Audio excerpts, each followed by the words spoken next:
আমার একই বক্তব্য ছিল যে আমার তোমার ঢালাইটা নিয়ে আমার কোনো নেই, তোমার কাজ নিয়ে আমার কোনো মাথা ব্যথা নেই, যে তুমি এত খরচা করে করছো এই বলি ওকে বলেছিলাম না, যে আমার কোনো ওটাতে আপত্তি নেই দাদা, তুমি করো, এত কষ্ট করে করছো, আমার ভালো জিনিস, আমি একবার দেখতেও যাবো না, তুমি তুমি যদি বলো যে মিথ্যা, সেটাও সেই কথাও বলেছি।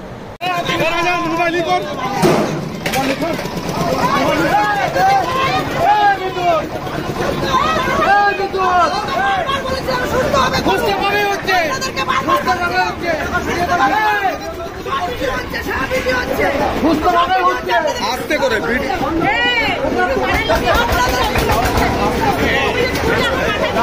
আমার কথাটা শুনো, পাড়ার লোক বলবে না, পাড়ার লোক করবে না, পাড়ার লোক আমাকে বলুক, আমি তোমার সাথে বাইরের লোক বললে পরে ও ভাই বটে, ভাই মামা বটে,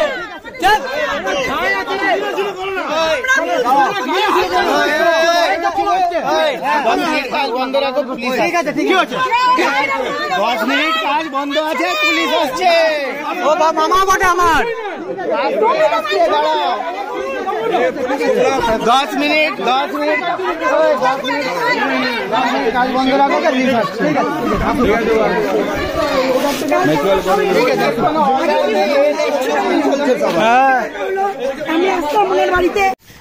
এই হচ্ছে আমাদের ঘর, আজকে ঢালাই হচ্ছিল। আমার বাবা একজন সাধারণ টোটো চালক, আমরা HDFC ব্যাংক থেকে লোন নিয়েছি, ঠিক আছে।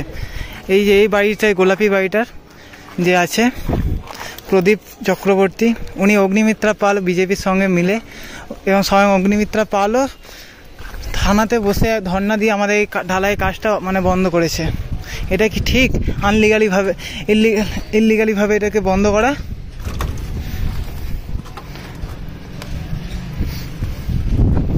এখানে ঢালাইটা অর্ধেক রয়ে গেছে, উনি নিজে হচ্ছে ইলিগাল, যে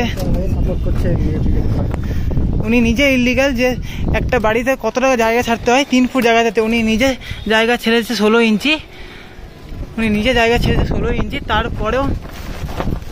তারপরেও আমাদের ঘরটাকে আটকাচ্ছে বিজেপি পার্টির সঙ্গে মিলেমিশে করে।